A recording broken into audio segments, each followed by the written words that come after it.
যিকোনো বিপদ হলে আপুনি এতিয়া চিন্তা কৰিব নালাগে কিয়নো বিজেপি চৰকাৰে লৈ আহিছে পুনৰ ভাল খবৰ সাৱধান হওক ৰাজ্যত আহি গৈছে 200 mobile police station 200 mobile police station আৰম্ভ কৰিছে বিজেপি চৰকাৰে যিকোনো বিপদ আৰু আক্ৰমণৰ সন্মুখীন হলে আপুনি ফোন কৰিব পাৰিব 112 নম্বৰত মুকলি কৰিছে 112 নম্বৰ আৰু বিজেপি চৰকাৰৰ এই পদক্ষেপ সকলোৱে লৈছে শলাগ 112 ফোন কৰিলে হ'ব কঠোৰ একশ্যন ডকাইতি কাণ্ড আক্ৰমণ আদি ঘটনাৰ সন্মুখীন হলেও আপুনি 112 ফোন কৰিব পাৰিব 24 ঘণ্টাই সক্ৰিয় হৈ থাকিব এই 112 নম্বৰ এই খবৰ আপুনি যদি এতিয়াও গম পোৱা নাই আপুনি খবৰ অতি গুৰুত্ব সহকাৰে লওক আৰু যিমান পাৰে শ্বেয়াৰ কৰক কিয়নো প্ৰত্যেকগৰাকী লোকৰ ক্ষেত্ৰতে সদায় চুৰি ডকাইতি বা যিবোৰ কাণ্ড সংঘটিত হৈ থাকে বিশেষকৈ দেখা যায় পুৱাৰ ভাগত যেতিয়া কোনোবাই মৰ্ণিং ৱাক কৰিবলৈ যায় মৰ্ণিং ৱাক কৰাৰ সময়তে বহুতো ডকাইতি কাণ্ড সংঘটিত কৰে মোবাইল ফোন কাঢ়ি লৈ যায় সোণৰ আঙুঠি সোণৰ চেইন লৈ যায় এই সকলৰ ক্ষেত্ৰত এতিয়া 112 নম্বৰ আহি গৈছে চিন্তা কৰিব নালাগে যিকোনো বিপদ বা আক্ৰমণৰ সন্মুখীন হলে আপুনি ফোন কৰিব পাৰিব 112 নম্বৰত আৰু ফোন কৰাৰ মাত্ৰকে সেই স্থানটোত গৈ পাব পুলিচ 200 মোবাইল পুলিচ ষ্টেচন আৰম্ভ হৈ গৈছে ৰাজ্যত আহি গ'ল 200 মোবাইল পুলিচ ষ্টেচন এতিয়াৰে পৰা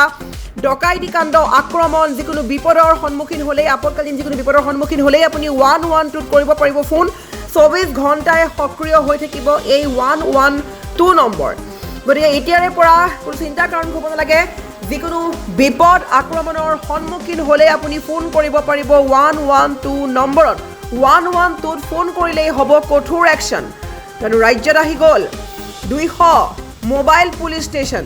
আৰু এতিয়াৰে পৰা কোনো অপৰাধী হাৰি যাব নোৱাৰিব 24 ঘণ্টাই সক্ৰিয় হৈ থাকিব 112 নম্বৰ ডকাইতি আক্ৰমণ চুৰি কাণ্ড বা যিকোনো বিপদৰ সন্মুখীন হ'লেই ঘটনাৰ সন্মুখীন হ'লেই আপুনি 112 ফোন কৰিব পাৰিব দেৰগাঁৱত থাকিব এই 112 কল চেণ্টাৰৰ মুখ্য কাৰ্যালয় আনহাতে ফোন কৰাৰ লগে লগে এই কল চেণ্টাৰৰ পৰা তৎকালীনভাৱে নিৰ্দেশনা যাব আৰু ঘটনাস্থলীৰ ওচৰৰ মোবাইল পুলিচ ভানক এই নিৰ্দেশনা দিব পাৰিব 112 নম্বৰৰ পৰা 112ৰ পৰা নিৰ্দেশনা পোৱাৰ পিছতেই ঘটনাস্থলীলৈ ৰাওনা হ'ব আৰক্ষী গতিকে অগ্নি আপদকালীন বিপদ স্বাস্থ্য তিনিও বিভাগৰ বাবে এই 112য়ে আগবঢ়াব সেৱা আমি পুনৰ কৈছোঁ হিমন্ত বিশ্ব চৰকাৰে ইটোৰ পিছত সিটো ভাল ভাল পদক্ষেপ লৈ আছে ৰাজ্যবাসীৰ বাবে ইখনৰ পিছত সিখন ভাল আঁচনি বা অসমবাসীৰ ৰাইজৰ বাবে বিভিন্ন সুন্দৰ পদক্ষেপ গ্ৰহণ কৰি আছে তাৰ সময়ত দেখিবলৈ পোৱা গৈছে ৰাজ্যৰ বিভিন্ন লোকসকল বিশেষকৈ মৰ্ণিং ৱাক কৰাৰ সময়ত ডকাইতি কাণ্ডৰ সন্মুখীন হোৱা দেখিবলৈ পোৱা যায় চুৰি কাণ্ডৰ সন্মুখীন হোৱা দেখিবলৈ পোৱা যায়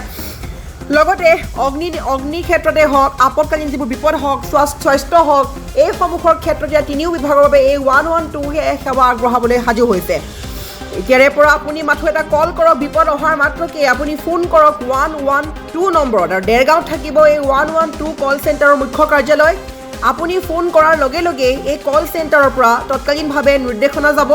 আৰু ঘটনাস্থলীৰ পৰা মোবাইল পুলিচ ষ্টেচন বা ভ্যানক এই নিৰ্দেশনা দিব 112 নম্বৰৰ পৰা আপুনি মাথো কমপ্লেইন কৰিব লাগিব কমপ্লেইন কৰা মাত্ৰকে আৰক্ষীলৈ এই নিৰ্দেশনা যাব বা পুলিচ ভ্যানলৈ এই নিৰ্দেশনা যাব তাৰ পাছতেই 112ৰ পৰা নিৰ্দেশনা পোৱাৰ পিছতেই ঘটনাস্থলীলৈ ৰাওনা হ'ব তাৎক্ষণিকভাৱে আৰক্ষী গতিকে আপুনি যিকোনো বিপদৰ সন্মুখীন হ'লে আপুনি মাথো কল কৰক 112 নম্বৰত এই সন্দৰ্ভত মুখ্যমন্ত্ৰী হিমন্ত বিশ্ব শৰ্মাই কি কৈছে শুনক অসম পুলিচৰ যিটো 102 বুলি আপোনালোকে ফোন নাম্বাৰ দেখিছে 112 এই গোটেই প্ৰকল্পটোক আধুনিক ৰূপত সজাই তুলিবৰ বাবে আমি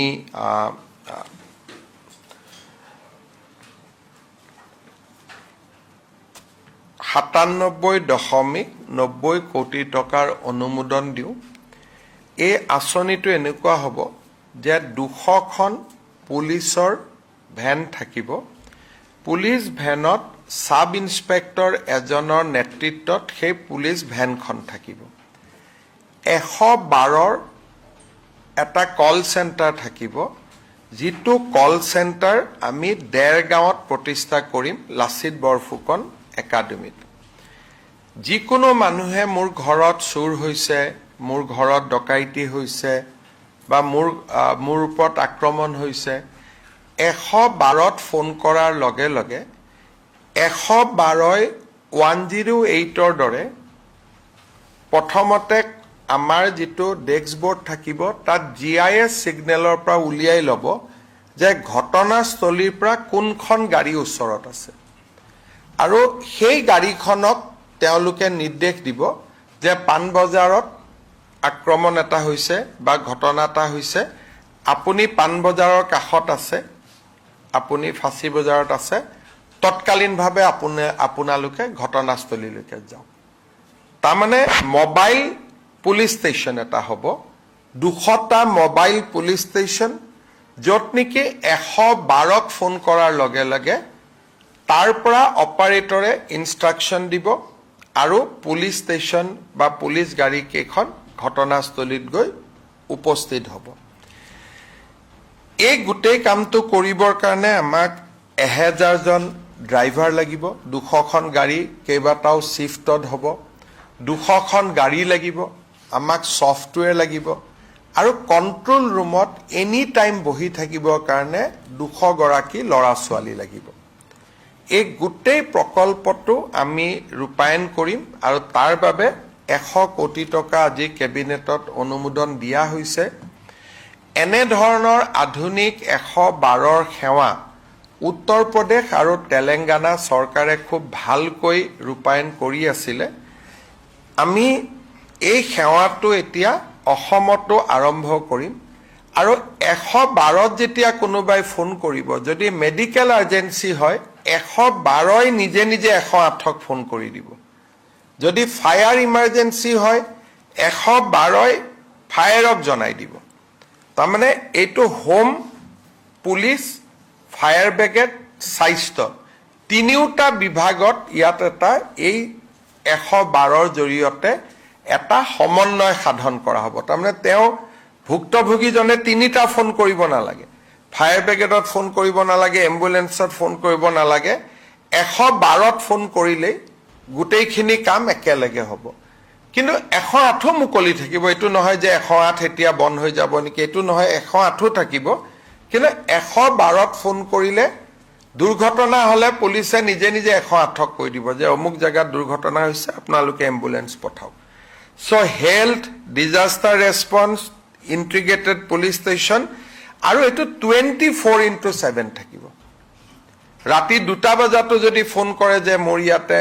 মাৰপিট হৈছে, ঘটনা হৈছে, ছোৱালী ওপৰত কিবা বেয়া শব্দ কোৱা হৈছে, যি ঘটনা হ'লে ৰাতি হ'লেও এই 200খন গাড়ী 24x7 ই এক্টিভ হৈ থাকিব, যেনেকৈ এম্বুলেন্স এক্টিভ হৈ থাকে। এটা মোবাইল পুলিচ ষ্টেচন টাইপ হ'ব। এইটো এটা বহুত ডাঙৰ ৰিফৰ্ম অসম পুলিচত। আজি কেবিনেটে 100 কোটি টকা অনুমোদন দিছে। ইয়াৰ লগত গাড়ীৰ দামটো নাই, গাড়ী আমি ইতিমধ্যে কিনি লৈছোঁ।